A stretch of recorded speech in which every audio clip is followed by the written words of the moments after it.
Kabar terbaru Indonesia lur, dua perusahaan besar otomotif Jepang dikabarkan mau cabut dari Republik Indonesia pindah ke Vietnam. Oh, mantap lur, dua perusahaan besar otomotif Jepang dikabarkan mau cabut dari Republik Indonesia pindah ke negara Vietnam. Oh, ada apakah dengan Indonesia sekarang ini? Oh, kita tunggu jawabannya. Berita lengkapnya lor ya. Salam sehat, semangat, dan selalu bahagia. Dua pabrik komponen otomotif raksasa asal Jepang dikabarkan mau hengkang dari Indonesia dan ribuan buruh terancam kehilangan kerja. Keduanya di Pasuruan dan Mojokerto, Jawa Timur. Di Mojokerto saja, sekitar 2.500 buruh terancam PHK massal. Alasannya, induk di Jepang memindahkan produksi mobil listrik ke Vietnam, yang dinilai lebih kompetitif dari Indonesia. Kabar ini diungkap Said Iqbal, penasihat khusus Presiden bidang ketenagakerjaan yang juga memimpin buruh KSPI. Ia akan lapor langsung ke Presiden Prabowo, karena ini soal kebijakan mobil listrik pusat yang dianggap kalah saing. Menurut kamu, ini murni strategi bisnis?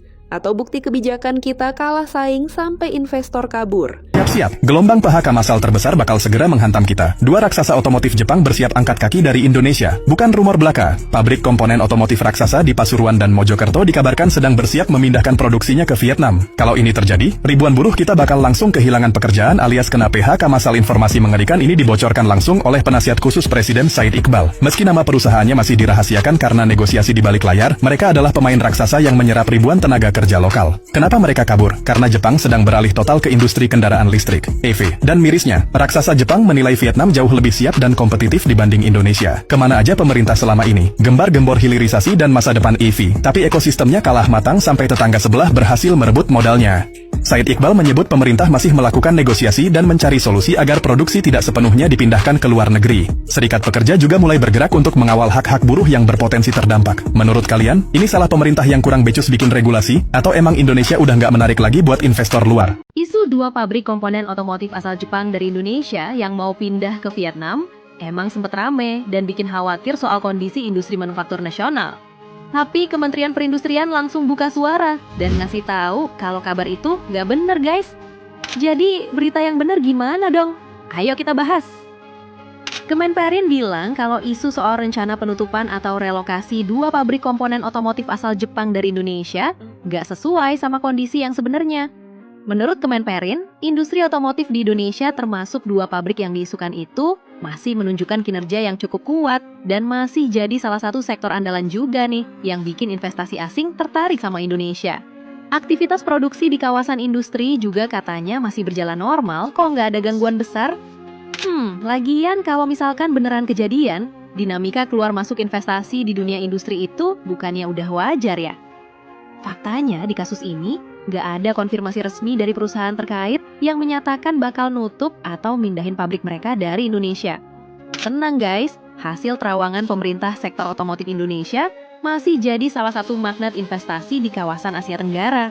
Karena pasar domestik di Indonesia ini cukup besar, terus ekosistem industri terus berkembang, juga berbagai kebijakan yang mendorong pertumbuhan industri manufaktur. Jadi masih aman-aman aja harusnya. Tuh kan? Makanya jangan asal percaya aja sama pemberitaan-pemberitaan yang belum tentu benar. Buktinya, kata Menperin, sektor otomotif Indonesia masih dalam kondisi stabil kok, dan masih punya peran penting juga buat pertumbuhan industri nasional. Puluhan ribu pekerja sudah terkena PHK. Dan sekarang, dua perusahaan Jepang dikabarkan mulai memindahkan sebagian produksinya ke Vietnam. Jika tren ini terus berlanjut, pertanyaannya bukan lagi berapa pabrik yang pindah, tetapi berapa banyak pekerjaan yang ikut pergi bersama mereka. Menurut sejumlah laporan, dua perusahaan komponen otomotif asal Jepang di Jawa Timur dikabarkan berencana memindahkan sebagian produksinya ke Vietnam. Alasannya, induk perusahaan di Jepang sedang fokus mempercepat pengembangan kendaraan listrik. Dan Vietnam dipilih sebagai salah satu basis produksi yang dianggap lebih strategis. Masalahnya, ketika produksi berpindah, lapangan kerja juga berisiko ikut berpindah. Dan itulah yang mulai membuat banyak pekerja khawatir. Karena relokasi sebagian produksi berpotensi memicu gelombang PHK baru. Tetapi cerita ini tidak berhenti di sektor otomotif. Karena tekanan terhadap dunia kerja mulai terlihat di berbagai sektor. Mulai dari tekstil, manufaktur, hingga industri pendukung lainnya. Dalam beberapa bulan terakhir, gelombang PHK terus bermunculan, dan jumlah pekerja yang terdampak sudah mencapai puluhan ribu orang. Di saat yang sama, persaingan industri global semakin brutal. Cina bergerak sangat cepat di sektor kendaraan listrik. Vietnam agresif menarik investasi asing, dan banyak negara berlomba menjadi pusat manufaktur baru dulu. Pertanyaannya sekarang, di mana posisi Indonesia dalam perlombaan? Karena yang diperebutkan bukan hanya pabrik, bukan hanya investasi, tetapi juga lapangan kerja, dan masa depan industri nasional. Untuk saat ini, belum ada yang bisa memastikan seberapa besar dampaknya. Tetapi satu hal mulai terlihat, persaingan hari ini tidak lagi hanya terjadi antar perusahaan, melainkan antar negara. Dan negara yang kalah menarik investasi, berisiko kehilangan lebih dari sekedar pabrik.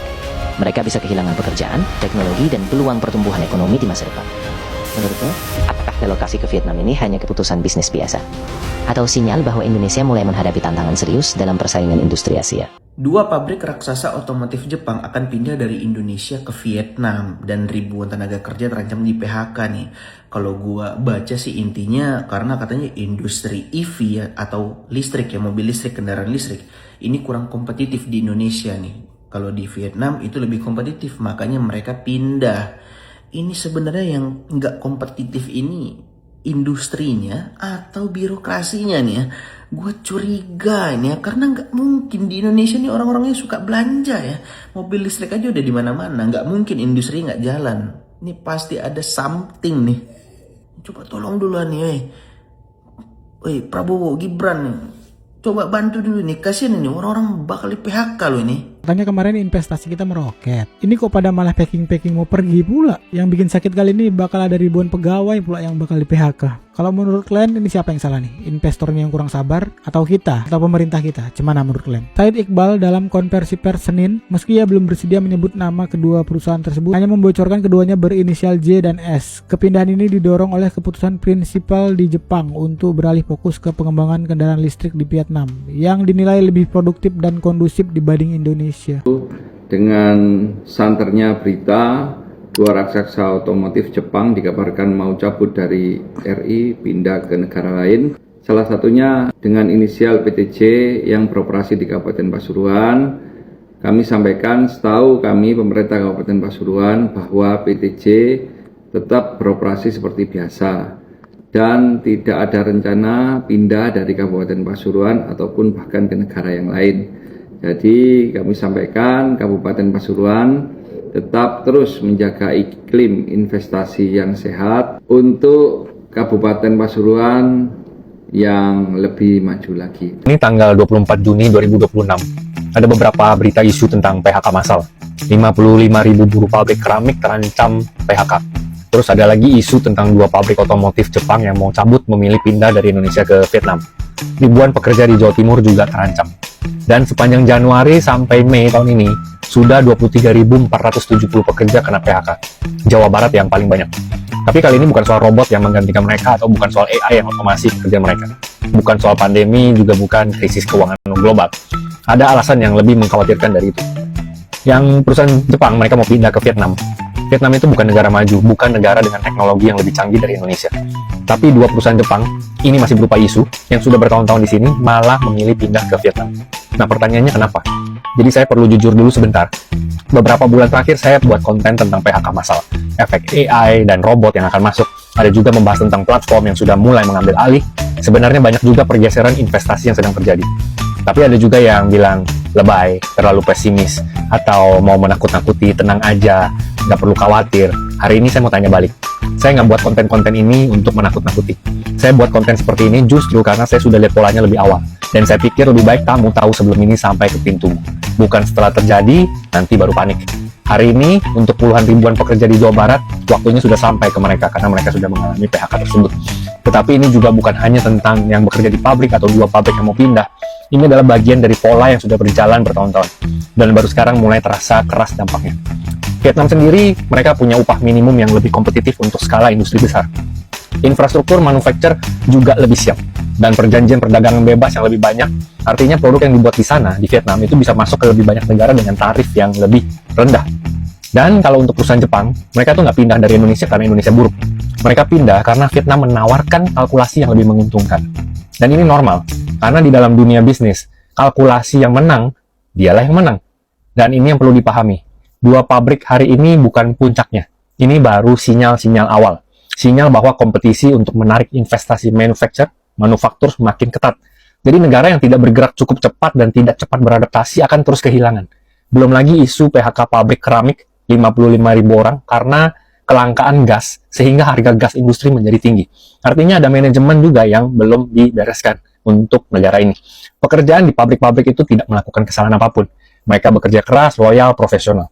Tetapi mereka hanya punya satu pintu. Dan pintu itu akan ditutup bukan karena kesalahan mereka. Jadi kalau mau mulai bangun sesuatu, pintu kedua sebelum itu terjadi, kalian bisa cek juga ke bennyjohan.com. Sudah saatnya bangun sesuatu sendiri untuk diri sendiri. Karena kita perlu ada sistem. Saya Benny Johan, subscribe dan share kalau konten seperti ini berguna untuk kamu.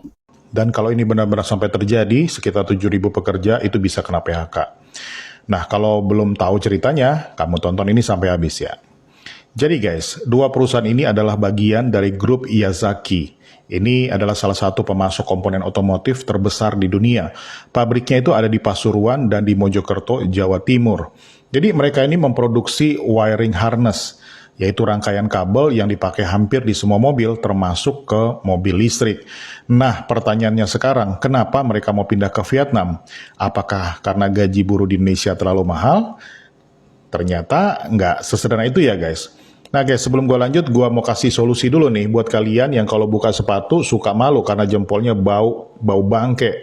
Nah, kamu bisa pakai ini guys, ini namanya Foot Deo Spray. Nih cara pakainya juga gampang banget ya. Kamu tinggal sebelum pakai sepatu, seluruh jempol terus telapak kaki disemprotin aja pakai ini sampai rata. Dan bagian dalam sepatu kamu semprotin juga. Aman tuh, kamu pakai seharian walaupun kamu nggak pakai kaos kaki. Nih kalau kamu mau nih, Foot Deo Spray ada di keranjang kuning ya guys. Oke, gua lanjut guys. Masalah utamanya itu justru ada di ekosistem industri mobil listrik. Tuh kan akhirnya Indonesia kena karena ekosistem. Di Vietnam itu sudah ada produsen mobil listrik yang gede banget, namanya itu VinFast, yang memproduksi mobil secara massal. Artinya apa? Pemasok komponen seperti Yazaki itu bisa langsung punya market yang jelas. Sedangkan di Indonesia, industri mobil listriknya itu masih banyak yang kayak sebatas perakitan doang, belum menyerap banyak komponen lokal. Nah, belum lagi soal kepastian regulasi dan insentif. Nah, ini juga di Indonesia yang selalu berubah-berubah tuh regulasinya. Vietnam dinilai lebih konsisten memberikan dukungan ke industri kendaraan listrik. Mereka itu memberikan berbagai insentif pajak dan berusaha membangun rantai pasok yang lebih lengkap. Akibatnya apa? Banyak investor itu mulai melihat Vietnam sebagai pusat manufaktur baru di Asia Tenggara. Dan inilah yang bikin kabar ini sangat mengkhawatirkan guys.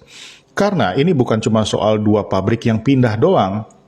Ini adalah sinyal bahwa persaingan menarik investasi dari kawasan itu semakin ketat guys.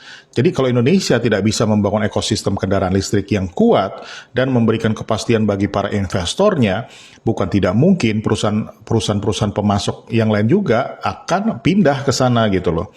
Menurut kalian guys, apakah Indonesia masih bisa mempertahankan posisinya sebagai basis industri otomotif terbesar di ASEAN? Nah, tulis pendapat kalian di kolom komentar.